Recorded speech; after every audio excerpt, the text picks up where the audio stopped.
नमस्कार गोंडस पब्लिक. स्वागत आहे तुमचं मराठी नॉवल स्टुडिओमध्ये. आज आपण एक नवीन कथेला सुरुवात करत आहोत.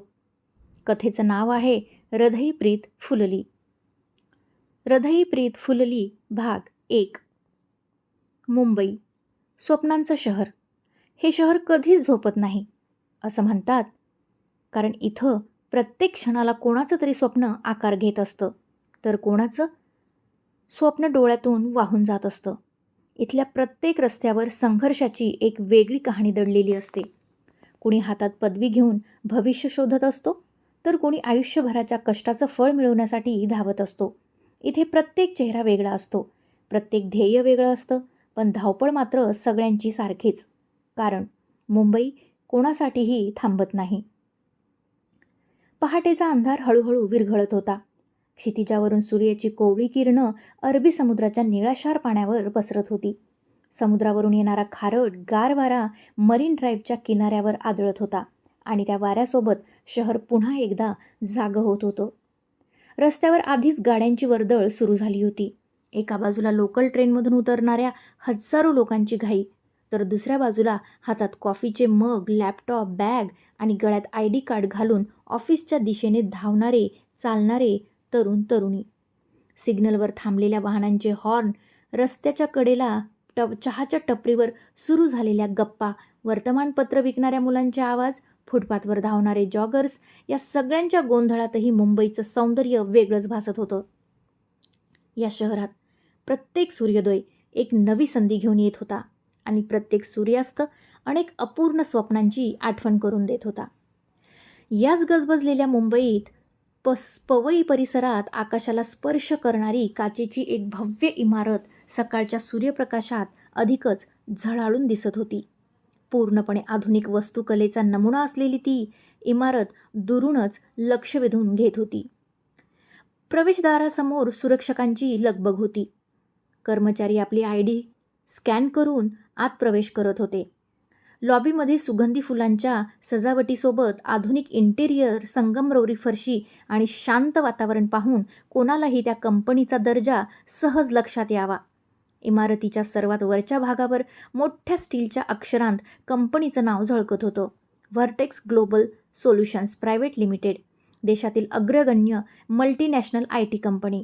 अनेक देशांमध्ये शाखा असलेली, हजारो कोटींची उलाढाल करणारी आणि जगभरातील मोठमोठ्या कंपन्यांसोबत काम करणारी संस्था. दररोज हजारो कर्मचारी या इमारतीत प्रवेश करत असत. कुणासाठी ती फक्त नोकरी होती, कुणासाठी स्वतःचं करिअर घडवण्याची संधी, तर कुणासाठी आपल्या कुटुंबाच्या स्वप्नांना पंख देण्याचं माध्यम. तेवढ्यात चिंग, लिफ्टचा हलकासा आवाज झाला आणि काचेचं दार अलगद उघडलं. लिफ्टमधून एक तरुण शांत पण आत्मविश्वासपूर्ण पावलांनी बाहेर आला. नेव्ही ब्ल्यू रंगाचा व्यवस्थित इस्त्री केलेला फॉर्मल शर्ट, गळ्यात ट्राउझर, पायात चमकदार ब्लॅक शूज, डाव्या मनगटावर साधं पण देखणं घड्याळ, एका खांद्यावर लॅपटॉप बॅग आणि चेहऱ्यावर नेहमीप्रमाणे प्रसन्न हास्य. साधारण 6 फूट उंची, गोरावर्ण, तीक्ष्ण पण शांत नजर, व्यायामामुळे कमावलेली सदृढ शरीरयष्टी. त्याच्यात दिखाऊपणा नव्हता, पण त्याचं व्यक्तिमत्व इतकं प्रभावी होतं की तो चालत असताना नकळत अनेकांच्या नजरा त्याच्याकडे वळत होत्या. तो ऑफिसच्या कॉरिडॉरमधून पुढे चालत होता. त्याला पाहताच कर्मचारी आदराने उभे राहत होते. Good morning sir. Morning sir. Hello sir. प्रत्येकाच्या आवाजात आदर होता. तोही प्रत्येकाकडे हसून पाहत होता. Good morning. Morning. Have a nice day. त्याच्या चेहऱ्यावर अधिकच वरिष्ठपणाचा गर्व कधीच दिसत नव्हता. तो प्रत्येकाशी माणुसकीने वागत असे. याच स्वभावामुळे ऑफिसमधील कर्मचारी त्याचा फक्त आदरच करत नव्हते, तर मनापासून त्याच्यावर प्रेमही करत होते. तो होता स्वरित सरदेशमुख. वय अवघं 29. पद सिनियर प्रोजेक्ट मॅनेजर. तो या कंपनीचा मालक नव्हता, ना कोणाचा नातेवाईक, ना कोणाच्या ओळखीने या पदावर पोचला होता. एका मध्यमवर्गीय कुटुंबातून आलेल्या स्वरितने प्रत्येक यश स्वतःच्या कष्टाने मिळवलं होतं. कॉलेजमध्ये असतानाच त्याने अनेक अडचणी पाहिल्या होत्या. दिवसा अभ्यास, रात्री फ्रीलान्स प्रोजेक्ट्स, कधी झोपेचा त्याग, कधी स्वतःच्या इच्छा बाजूला ठेवणं. या सगळ्याच्या बदल्यात त्याने स्वतःचं करिअर घडवलं होतं. आज कंपनीतील सर्वात विश्वासू अधिकाऱ्यांपैकी त्याची गणना होत होती. गेल्या 5 वर्षात त्याने तब्बल 4 प्रमोशन मिळवली होती. कंपनीतील सर्वात कठीण, सर्वात मोठं आणि सर्वात महत्त्वाचे प्रोजेक्ट्स त्याच्याकडे सोपवले जात. कारण अशक्य वाटणारं काम शक्य करून दाखवणं ही त्याची ओळख बनली होती. त्याचं एक तत्त्व होतं, यशाला शॉर्टकट नसतो. त्यासाठी फक्त मेहनत, प्रामाणिकपणा आणि संयम लागतो. आणि तो स्वतः या तत्त्वावर जगत होता. स्वरित कॉरिडॉरमधून चालत आपल्या केबिनपाशी आला. काचेच्या दरवाजावर चंदेरी अक्षरांत त्याचं नाव झळकत होतं. Swarit sir Deshmukh, senior project manager. त्याने दरवाजा उघडला आणि आत प्रवेश केला. केबिन प्रशस्त होती, अत्यंत नीटनेटकी होती. एका बाजूला मुंबईच्या स्कायलाईनकडे तोंड करून असलेली मोठी काचेची भिंत, तर काचेतून दूरवर दिसणाऱ्या उंच इमारती, धावणाऱ्या गाड्या आणि शहरांची अखंड धावपळ स्पष्ट दिसत होती. टेबलावर आधीच काही फाईल्स व्यवस्थित रचून ठेवलेल्या होत्या. एका बाजूला कॉफीचा मग, समोर कंपनीचा लॅपटॉप आणि नोट्स, डायरी, पेन. सगळंच त्याच्या स्वभावासारखं एकदम शिस्तबद्ध. त्याने बॅग खुर्चीवर ठेवली. मनगटावरील घड्याळाकडे एक नजर टाकली. सकाळचे 8:40 झाली होती.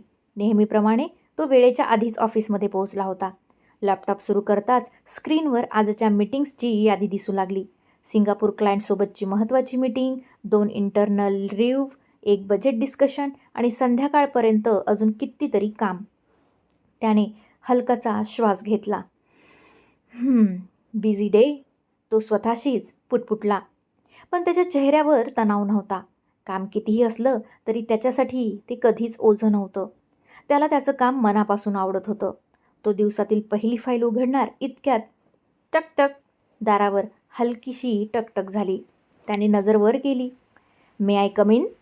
तो आवाज ऐकताच त्याच्या ओठांवर नकळत हसू उमटलं. Yes, come in. दरवाजा अलगद उघडला. आत एक तरुणी आली. ऑफ व्हाईट रंगाचा व्यवस्थित इस्त्री केलेला फॉर्मल शर्ट, काळी ट्राउझर, गळ्यात कंपनीचं ID कार्ड, केसांची नीटनेटकी पोनीटेल, चेहऱ्यावर हलकंसं स्मित आणि डोळ्यांत विलक्षण आत्मविश्वास. ती चालत आत आली तसं संपूर्ण केबिनच उजळल्यासारखं वाटलं. ती होती अनन्या मेहता, वय 26, प्रोजेक्ट लीड, स्वरितच्या टीममधील सर्वात हुशार आणि विश्वासू सदस्य. तिने आपल्या मेहनतीने आणि बुद्धिमत्तेने कंपनीत स्वतःची ओळख निर्माण केली होती. तिच्या कामाचं कौतुक फक्त स्वरितच नाही तर कंपनीच्या वरिष्ठ व्यवस्थापनालाही होतं. पण स्वरितसाठी ती फक्त एक उत्कृष्ट सहकारी नव्हती, ती त्याच्या आयुष्यातील सर्वात सुंदर भावना होती. अनन्याने हसत त्याच्याकडे पाहिलं. Good morning स्वरित. स्वरितनेही तिच्याकडे पाहत स्मित केलं. Very good morning. क्षणभर दोघांची नजर एकमेकांवर स्थिरावली. न बोलताही कितीतरी गोष्टी त्या नजरेतून व्यक्त होत होत्या.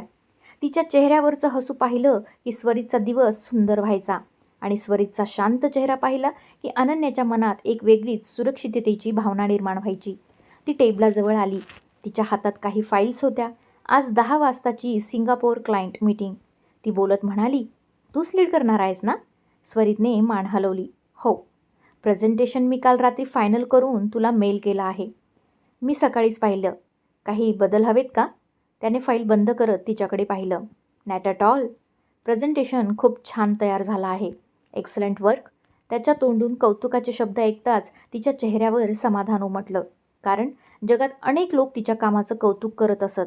पण स्वरितकडून मिळालेली एक साधी वेल्डनसुद्धा तिच्यासाठी खूप मोठी गोष्ट होती. ती हसत म्हणाली, मग आजची डील आपलीच? स्वरित हलकंसं हसला. Let's hope so. होप नाही, ती त्याच्याकडे बोट दाखवत म्हणाली. कॉन्फिडन्स. तू असताना मीटिंग फेल होणं अशक्यच आहे.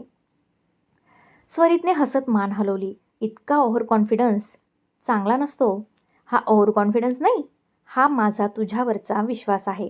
क्षणभर दोघेही काही बोलले नाही. त्या शांततेतही एक वेगळीच ऊब होती.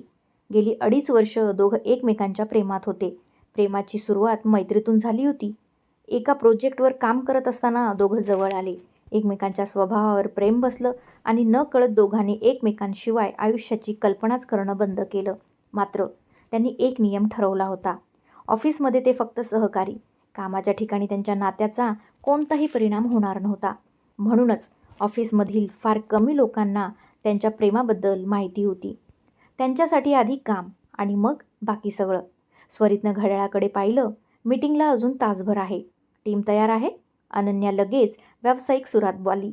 हो, सगळ्यांना ब्रीफ केलं आहे. कॉन्फरन्स रूम रेडी आहे. सिंगापोर टीम ऑनलाईन होण्यापूर्वी आपण ड्राय रन करू. स्वरितने समाधानाने मान हलवली. परफेक्ट. ती वळून बाहेर जाणार इतक्यात स्वरितने हळूच तिला आवाज दिला. अनन्या? ती थांबली. All the best. तिने त्याच्याकडे पाहिलं. तिच्या डोळ्यांत एक वेगळीच चमक आली. ती मंद हसली. तू सोबत असताना मला शुभेच्छांची गरज नसते. हे बोलून ती हळूच केबिन बाहेर निघून गेली. स्वरित काही क्षण बंद होत असलेल्या दरवाजाकडे पाहत राहिला. त्याच्या ओठांवर नकळत हसू उमटलं. काही माणसं आपल्या आयुष्यात इतकी सहजपणे येतात की त्यांच्याशिवाय प्रत्येक दिवस अपूर्ण वाटू लागतो. अनन्या त्याच्या आयुष्यात अशीच आली होती. To be continued.